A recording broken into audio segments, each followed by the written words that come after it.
as you just heard, faced with the upcoming presidential elections in the US, which will take place in November of this year, NATO is attempting to Trump-proof its aid for Ukraine. Recently, the alliance floated an idea for a €100 billion multi-year aid package to be agreed on at the upcoming summit in Washington, D.C. To discuss this, we're joined by our next guest, Gary Tabach, former Chief of Staff, NATO Military Liaison Mission in Moscow. Good evening, sir. Delighted to have you on. Great to be on TVP. Thank you. So before we start our discussion, let's take a listen to what Jens Stoltenberg, NATO's Secretary General, had to say about this. We will agree to work more closely with the Ukrainian armed forces, including at the new NATO-Ukraine Joint Analysis, Training and Education Center in Poland. We will also work together to build Ukraine's defense industry and deepen our cooperation on innovation. All the work we are doing together is making Ukraine stronger, more interoperable and better prepared than ever to join our alliance. So during his time in office, and it has been a decade, but of course the war in Ukraine has been going on since 22. What I'm getting at is that Jens Stoltenberg has failed to convince the member countries to commit to a long-term aid for Ukraine. So why would this change now? Well, I don't think it has changed. I think that, again, the word you used is committed.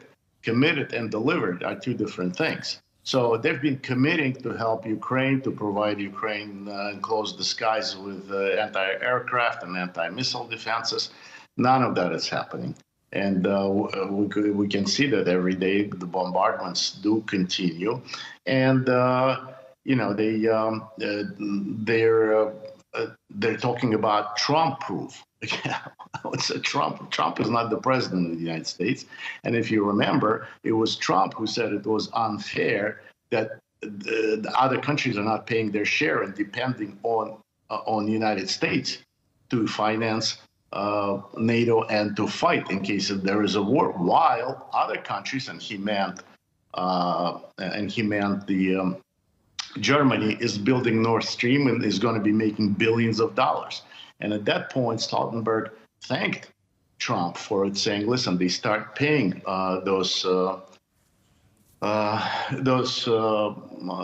their dues. And so I guess they're trying to divert attention again to Trump. It seems to me that that's kind of thing is like, well, let's blame Trump before he even becomes in the NATO. And as you remember, it was President Biden who, on the first day coming into the White House, said that the question about Ukraine joining NATO is off the table.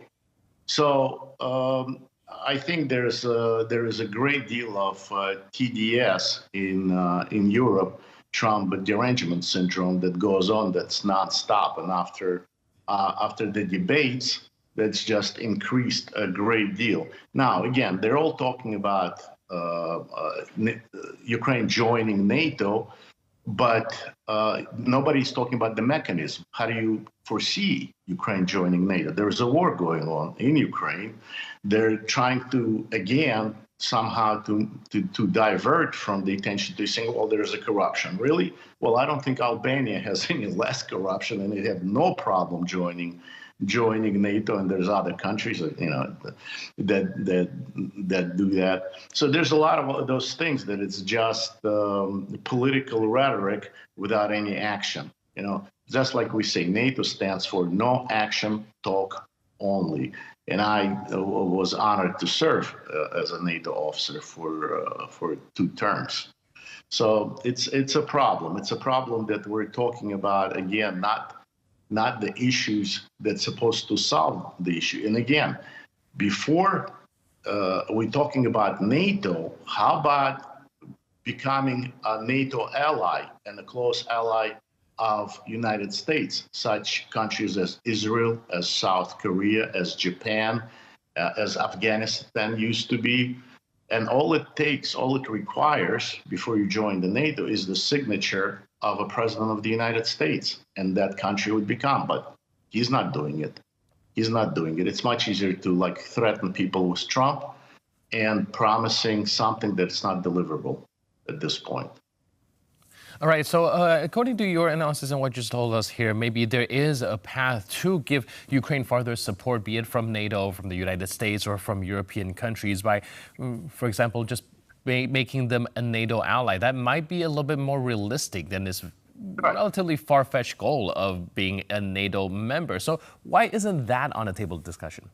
Well, because that depends not on the NATO, on the collective NATO. It depends only on one person, the President of the United States. And clearly, President of the United States has no intention to do that. That's what actually the President Trump used to talk about it. And maybe he'll raise that issue again. But of course, we got to see. So far, there's such resistance to him. And I think there's a lot of rumors going on. Then, what we want is we give up the area, we give up the ground that Russians invaded and occupied. Okay, we give it up to them. And then the rest of the Ukraine will become NATO, and that will be provide security for NATO, security guarantees, which in my opinion, again, that is my personal opinion, that is my view from here, from Ukraine, and as an American and as a former NATO officer, it's a trick. I wouldn't go for it because you're going to give up the land, you're going to give up the ground, you're going to sign an agreement with Putin, and then NATO is not going to take you in. Then again, one country will vote against that. That could be Hungary, that could be France, that could be Germany. In 2008, during the NATO summit in Bucharest, Germany and France voted against Ukraine, yet there was no war in Ukraine or Georgia, and both of those countries were turned down. So today there's a much more of a difficult situation than it was in 2008. Right, so, and do you expect some changes to how NATO is being run after Mark Rutte takes over in October? No, I don't think so, because it's not the president, it's not a prime minister, it's a secretary general, and it's exactly what it is. It's a secretary, except it's a secretary general. Just like in the Soviet Union, Brezhnev and Andropov and the rest of them were secretary generals. So, but in the sense they were dictators. In the NATO, there is no dictatorship. All the countries have to vote. So they don't have as much power as people think they do. Look, Stoltenberg has been a great leader of NATO, but has he been able to accomplish anything in a sense? Anything? No, because there's always this one country or two countries or five countries that are gonna, pull the blanket over themselves or do something that is not in the common interest, in the communal interest, in the collective interest of NATO. NATO became too big and too bureaucratic and too political. It's not NATO that was during the Soviet era to counter the Warsaw Pact.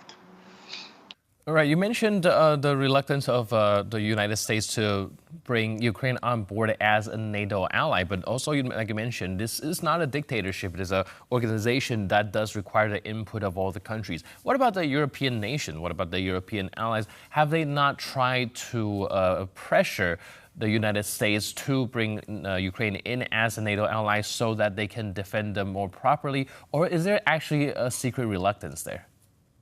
Well, again, it depends which nations you're talking about. If you're talking about Poland, they definitely did more than their share, and Poland has paid into NATO more than their share. If you were talking about Germany or France or Italy, they haven't. So and Spain, those major countries with major economies, has not paid their share, and they did vote against Ukraine and Georgia to join in 2008.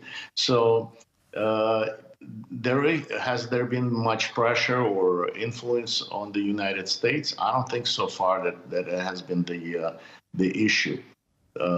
Again, I know I've been beating that dead horse for a long time, but again, in the United States, at this point, we have an extremely weak government, an extremely weak leader that cannot lead a supernation like United States.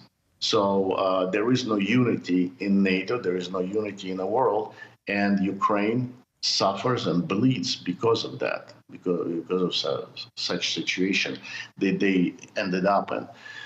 But I think there should be pressure on the United States and on the United States leadership to do something about the Ukrainian situation before it blows up into World War III. Sir, so we have this summit in DC coming up in just 5 days. What do you think will be established, if anything, during that summit? You know what? I can't predict the future, but I can study the past. And in the past, all those summits have not resolved anything. All those summits, all those roundtables, except that five-star hotels are filled with these people, and first and business class airlines are to the maximum to fly to Washington, stuff like this. So in the past, they have not done anything.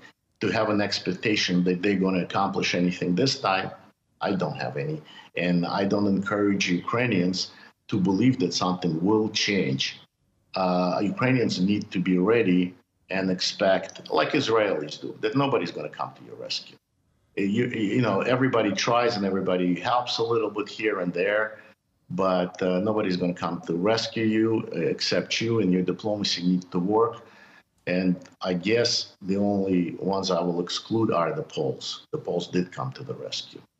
However, there is an expectation that perhaps the Deputy Secretary General will be announced in DC during that summit in 5 days. Who do you think, I mean, from which country do you think this person could come from? I don't know. Again, I have a piece of my heart in Poland. I've served with the Polish troops. I've served with the Polish commanders. I think that at least the deputy, actually I thought the Secretary General should be, but since it's not going to happen, since the Secretary General is going to be from the old Europe, as we say, perhaps the deputy will be from the new Europe, and hopefully it will be Polish one. That would be my wish, but I don't know. I have no say in it. For some reason, the NATO leadership does not ask for my advice.